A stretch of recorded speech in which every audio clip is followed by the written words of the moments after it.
Hello and welcome into another edition of State of the Sun Devils alongside Jesse Morrison and Damon Allred. I'm Jeremy Schnell. It's Mississippi State week for Arizona State, taking on the Fighting Cowbells, right? That's their name now? The Fighting Cowbells. The Fighting Cowbells. Hold on. Before we get into anything else, I'm going to rant here for a minute. I don't want to hear those this week. Those are so annoying. Maybe the most annoying tradition in college football. Just stop ringing the cowbells. Nobody likes it. Just stop. So if you're looking for another rant about this, please tune in to Jesse after the game as he's going to talk all night about the stupid cowbells. Here's the thing. I'm going to be indoors in a press box on Saturday. But very high up, too. Very high up. But I swear I will still hear those damn cowbells. And it's going to be really hot, and I will be on the field. Damon just tweeted about the difference in climate on the field in terms of what it's like in Mississippi and Arizona State. Do you think that's going to be a factor this week, Damon? Yeah, I think it's going to be a factor. Last week, they had a total downpour in their opener, and it's been raining still this week. And highs of 75-ish throughout the entire week. And then they come here where it's been an excessive heat warning in Tempe this week that the Sun Devils have been practicing in. I hate to break it to you, we broke a record for most days over 100, guys. Yeah, there's that, and then it's still, even after the excessive heat warning, it's cooling down to 106 on Saturday. If you want to get a weather update, please tune in to State of the Sun Devils every week. We're going to give you a weather update, right, Jesse? Sure, yeah. I am wearing a KTAR shirt today, so there you go with your weather. But yeah, I mean, we've seen this before with teams that come from places that aren't as hot. I mean, I'm guessing Mississippi State has practiced in some heat this year. I mean, it's Mississippi. But we've seen some teams like Michigan State. I feel like teams tire out. Wyoming. Yeah, I feel like teams tire out in this heat. And could that be an advantage for the Sun Devils? I think it could be because they're used to it. They practice in this every day. They use the dome a little bit, the Dickey Dome, to practice, but they don't use it for the entire practice. So all right, too much weather talk. I think ASU has the advantage because of the weather. Too much weather talk. Let's get to the opponent. Mississippi State, they played Eastern Kentucky last week. They stomped them just like ASU stomped Wyoming, 56-7 again. But this is an FCS opponent. ASU played an FBS opponent that had 9 wins last year. Yeah, how much you want to put into that? I don't know. First games of the season. There's a lot that happens in the first game of the season that's not really indicative of what we're going to see the rest of the season. But hey, 56-7. They're 1-0. Blake Shapen, he's a transfer from Baylor, 15 for 20, 247 yards, and 3 touchdowns. ASU commit. 3 touchdowns. That all being in the rain, like you said, Damon. He's going to be a key. Not only can he throw the ball, but he can run the ball. He was the leading rusher last week. What did you watched the tape, Damon? What did you see from Blake Shapen last week? He throws a really gorgeous deep ball. That's one of the biggest things. He's very elusive. Coach, the defensive coordinator for ASU, Brian Ward, has been talking a lot this week about how fast Blake Shapen is and how he's able to avoid pressure. And with the Sun Devils wanting to put an added emphasis on pressure this season, I think it's going to be a real test to see if they can contain Blake Shapen and can they keep him to just throwing in the air as opposed to he had a rushing touchdown last week. So you got to keep him out of the end zone on the ground. Yeah, this is a whole new deal for Arizona State. As I mentioned just a few moments ago, Svoboda for Wyoming was not very good. He showed that 6 for 15 for 42 yards or something like that was what he did. Blake Shapen has shown that he is at least a decent college quarterback going back to Baylor. And then last week, yes, against an FCS opponent, he looked pretty good.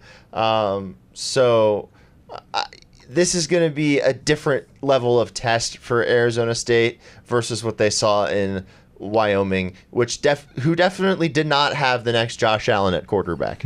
We're really going to learn a lot about this defense because we didn't see a lot from the corners last week. We didn't see a lot from the pass rush all day, although they got to the quarterback a little bit.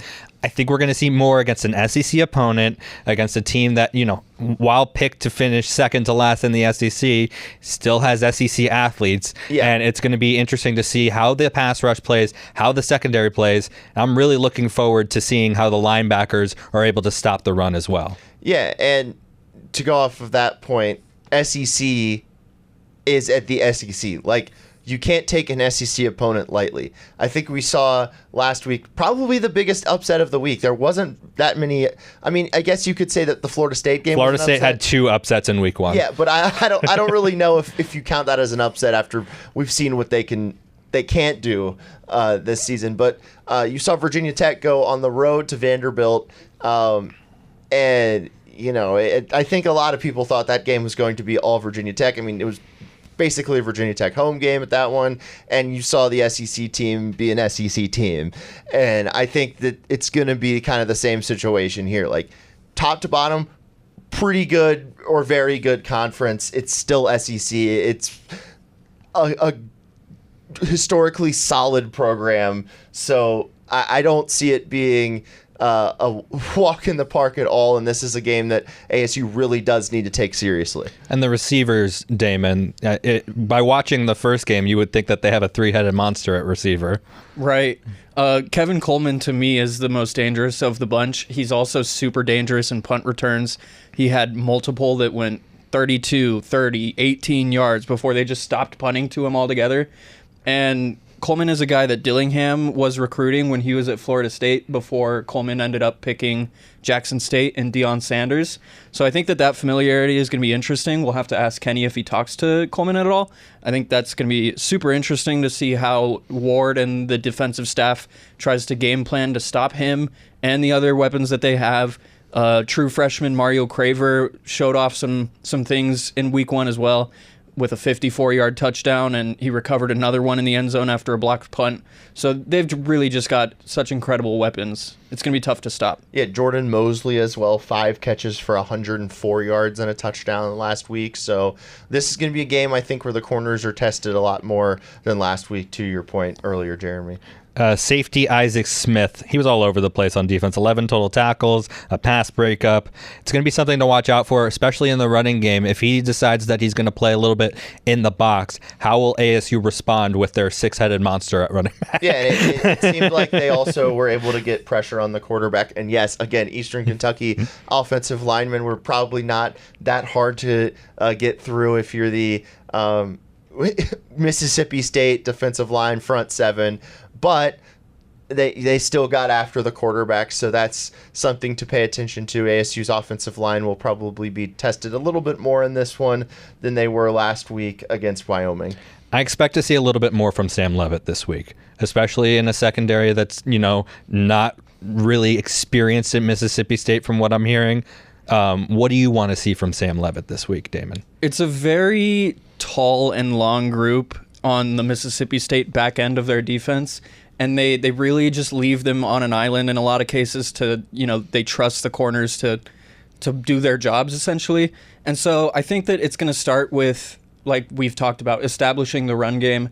Kyson Brown is going to be huge in that. He grew up about an hour from Mississippi State and never got an offer from the Bulldogs, so he's going to have that revenge extra game. Juice. Yeah. He said that his family is having a hard time deciding if they're going to root for him or not. But he's going to be huge, and just the ability to establish that run game, get more bodies into the box. I think if we see Isaac Smith playing more in the box, I think that plays to ASU's favor, honestly, because it's at that point where the receivers and Jordan Tyson and Shimon Mateer and all the guys start to get one-on-one matchups in the secondary, and I think that's where ASU can hurt Mississippi State. I think this is going to be a game that ASU is going to have to throw more. And what I would like to see from Sam is, because I liked pretty much everything I saw other than him not hitting a couple of those deep throws, I'd like to see them connect on a shot in this game. And then I'd like to see him get down on the run, because I'm sure that he's going to have to take off, but just dive a little bit earlier. Those are really my only things that I want to see differently from him. But I think he showed that he'll be accurate in the short yardage situations. It's weird because I kind of had mixed emotions about his decision making on Saturday, right? Kenny talked about after the game how he's like, when in doubt, use your legs, right? And he decided to run a few times, and it was beneficial to the team a couple times on third down as well. But when it comes to Leavitt's decision making and passing, I'd like for it to kind of click a little quicker in reading the defense, and that's something that I'll be watching out for again against an SEC opponent with SEC athletes. This is a big game for game 2 of the season. It's a litmus test for ASU. Where are they in this college football landscape? Can they compete in the Big 12? We're going to find out on Saturday. And it will be good because I think it'll be like, okay, did we overreact a little bit to this first game? Are we thinking that, oh no, that first game is kind of showing what they are? And I think this game will. I think this game and Texas State. Texas State's also a very good team. I think these next 2 games are really important. If they can win both of those going into Big 12 play, then they only have to win 3 games to make a bowl game, and they've shown that they can win games. So these next 2 games are super, super important for Arizona State to show people that the hype is real. Damon, the game, it's going to be on 620. You know that? You hear about that? Mm-hmm. Yep. It's also going to be on the Arizona Sports app. And after the Diamondbacks game is over, it'll be on 98.7. You don't have to go far to find out where to watch this game. You can just go to arizonasports.com and click on the schedule page, and all that will be there for you. And then the TV broadcast, it's on ESPN with a broadcast in Spanish available on ESPN3. And might I add, the broadcasters will be in Tempe. It'll be Mark Jones and Roddy Jones. Yeah, that's good because guess what? I don't care that Fox Sports has invested a lot of equipment in their, or a lot of money in their remote broadcast equipment. Sometimes you've just got to move on from the past and, give people what they want, which is a good broadcast. So Jesse, are you going to try the food item again on Saturday? I will be trying the food item. So you've had alligator before. I have. I was there have too, right? Yes, I was there with you. It tastes like chicken. Correct, but All East Coasters. I don't know. I don't know if it tastes like chicken. It kind of tastes a little bit like popcorn shrimp. Yeah. A little mix between chicken and popcorn shrimp. I had it when I went and visited Jeremy, actually, when he was still living in Miami. They eat alligator down there. It's not considered like a weird food down there at all. So yeah, I'll be trying it. I guess it's stick around for his review after the game. Yeah, I'll review it after the game. If we have time before the game, I'll review it on camera. But I do like the po' boy. I don't know if you've ever had a po' boy in any way. They're good. So I'm excited for this one. I think I'm a little bit more excited for this one than the elk bratwurst because I was kind of right with the elk bratwurst that it just tasted like chicken. I mean, I'm sorry, it just tasted like a brat. Mm-hmm. And this one, like, I genuinely enjoyed the alligator I had in Florida. So yeah, too much of this. Too much talk of this. So what are we thinking in terms of game predictions, Damon? What do you think is going to happen, and what do you think the final score will be? I'm going 38 Mississippi State, 24 ASU. Whoa! You changed your changed your pick. I think you said. I thought you said that you really like this team. I do. I don't think that this is any. Put it on the scroll. Damon doesn't like ASU football. I don't think this is any indictment on ASU as a team. I just think that what Mississippi State does offensively in terms of getting lined up so fast and in terms of pushing the tempo. Kenny talked about you can't be celebrating play to play on this game because by the time you're done celebrating, the next snap has already happened. But I think that if ASU can get its defense aligned in time to be able to actually play, because Ward has talked about if you're not lined up, you don't have a chance. It's when you're lined up that you actually have a chance. I think that the tempo is just going to be a bit too much at first, and so I'm thinking that they might get jumped on a little bit early offensively. And I got a question for you, Damon. Does this have anything to do with kind of how practice has gone this week? I know that Kenny kind of criticized practice, I believe, either on Monday or Tuesday. The first 6 periods of practice, he said they look like a 1-11 team. Yeah, exactly. And then he also referenced that he didn't like how they recovered themselves after Saturday's game on Sunday and Monday. So do you think that plays into it all, like why you think that Mississippi State's gonna win this game? Not really, because Kenny said that first day that the the leadership council stepped up and got the mental focus readjusted in time to have a good last few periods of that practice.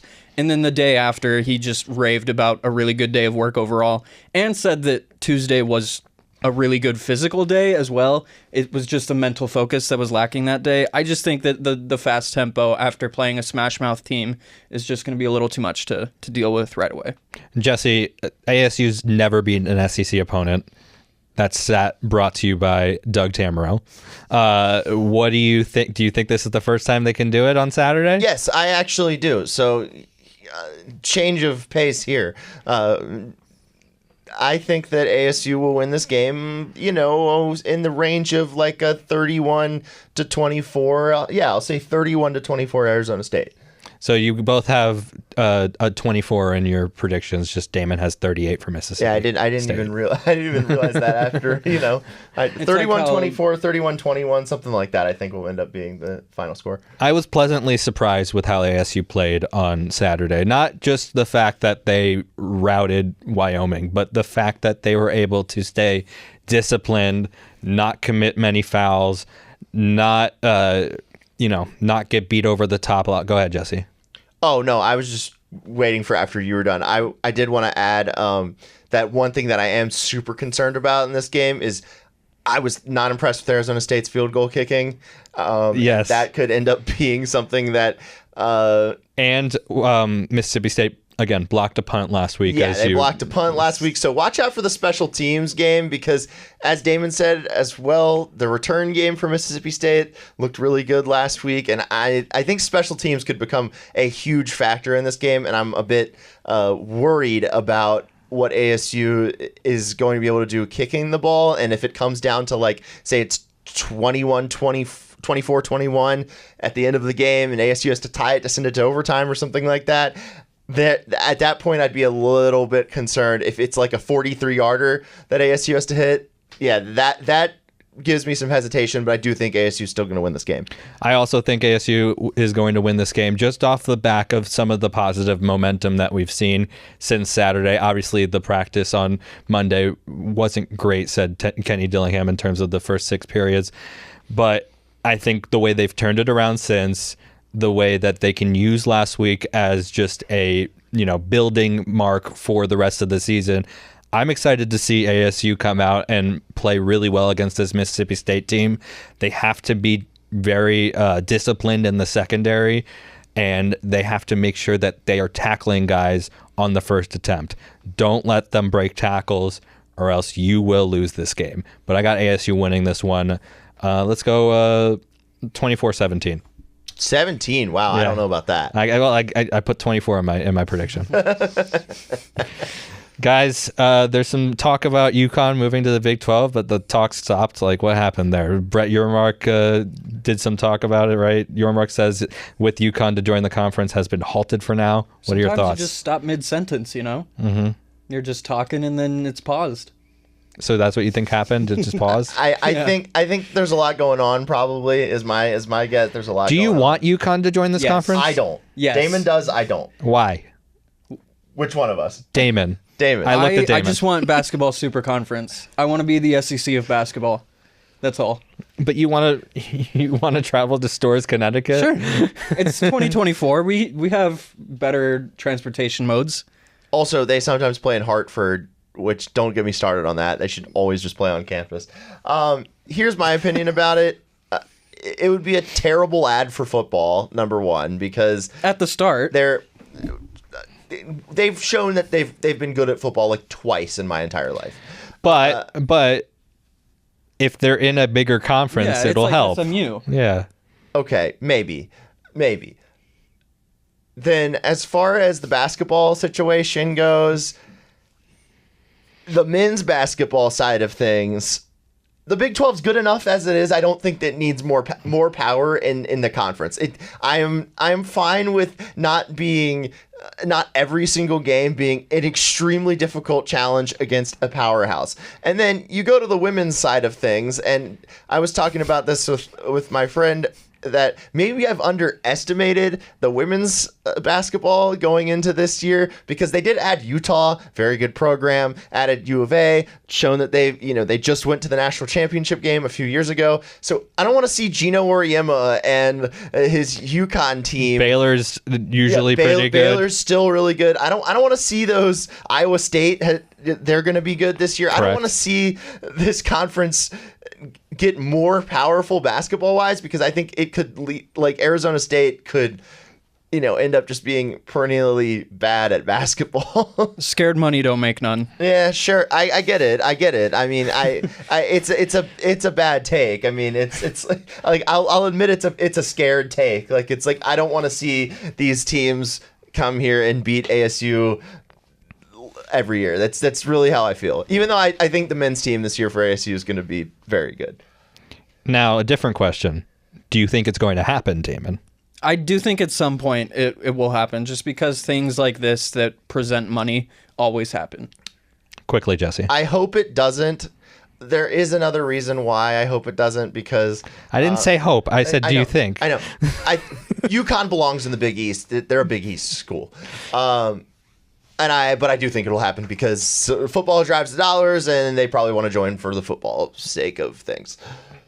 Now let's go around Sun Devil Athletics for a pretty good week of ASU athletics.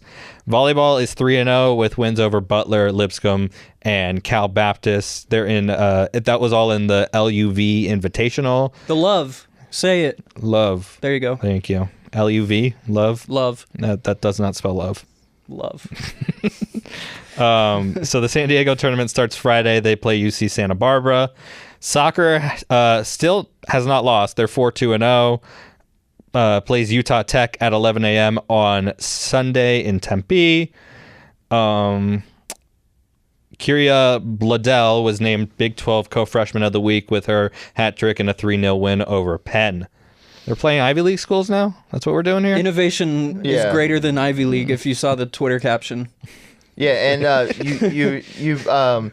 I want to circle back to volleyball real quick. They moved up from 17th to 16th in this week's rankings, and Jelly Sear was named the LUV Invitational MVP. The Love Invitational MVP. Freshman Kira Blundell on the soccer team with a hat trick. That's pretty impressive.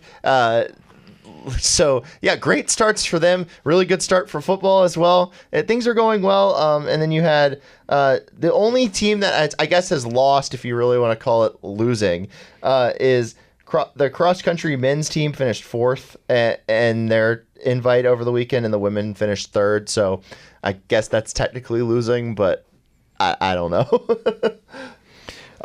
And then cross-country, they finished 4th, right? Yeah. Mm-hmm.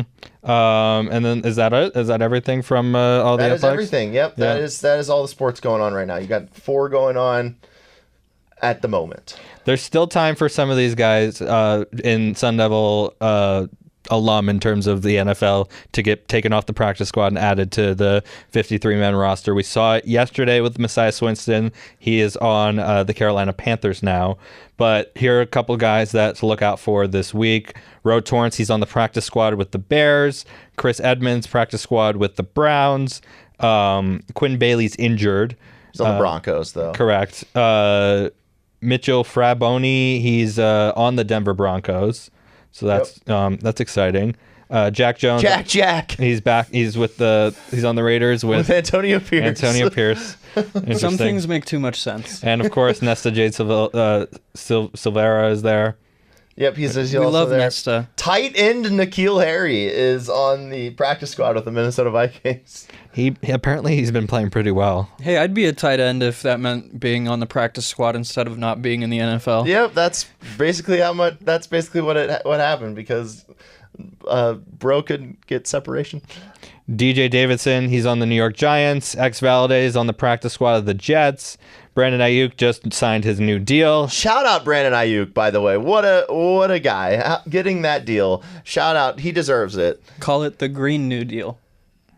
Because money. Okay. Very good, Damon. Rashad White, he's on the Bucks. Obviously, they're starting running back. And then last but not least, Chase Lucas, 49ers practice squad meeting back up with Brandon Ayuk. Yep, meeting back up with Brandon Ayuk. Also meeting back up with Ricky Pearsall, who he's home. Everything seems to be trending in the. How amazing that the bullet went through his chest and out the other end without hitting any vital organs. Yeah, That is amazing. So, yeah, that's awesome. It seems like he's going to be able to recover. He is going to be out for at least the first 4 weeks of the 49ers season. But Which their 5th game is against the Cardinals. So, could be a little fun debut. Yeah, Little debut homecoming. Is it in? It is not in Arizona. Oh, that's a bummer. It is in San Francisco. That would have been so fun if he was able to. Well, they will play here at some point later in the Last season. game of the season. Yeah, so cool. Yeah, he doesn't get to miss. He doesn't have to miss the game against his, in his hometown, which is great. So shout out that's awesome. Glad that he's okay. All right, shout out all the former Sun Devils who will get a chance possibly to play on Sunday and I guess Thursday, Friday. They're taking over Thursday, Friday. Yeah, every day at of the some week point now. there's going to be games on Saturdays during like good points of college football, which is going to make me mad, but I'm going to have to get over it. That's going to do it for this edition of City of the Sun Devils. Thank you so much for listening and watching. You can find us on every social media platform at AZ Sports Devils is how you can find us. You can also find this podcast on video form on the Arizona Sports YouTube channel. We do almost every single episode on the Arizona Sports YouTube channel. Damon? Also, listen to Arizona Sports at Night with Mitch Feraldis and Kellen Olson. Shout out Yep. Mitch. Starting on Monday. Yes. Shout out Mitch and Kellen. You can find Damon's preview article that's going to be up on arizonasports.com as well. Jesse? I forgot. Damon, you had a tidbit about an ASU recruit that you wanted to talk about. Oh, yeah. So their quarterback commit in the 2025 class, so this is the seniors in high school, Michael Butter, as he's better known, Tollefson, just transferred to Mountain Point in Phoenix because of some eligibility issues in California. So he is now in the Valley. If you want to go check out a future Sun Devil quarterback, you can check him out. He's ineligible this week, but starting next week potentially, go check out an ASU quarterback commit playing at Mountain Point. Thank you, Damon. And yes, you can find all of Damon's recruit and ASU stories on arizonasports.com. Again, thank you so much for listening. We will talk to you on Saturday. For Jesse Morrison and Whoa. I almost called you Mitch. The Mitch. Mitch lives on. The Mitch Fine Bucket. For Jesse Morrison and I could use Damon that Allred, bucket. I'm Jeremy Schnell. We will talk to you on Saturday.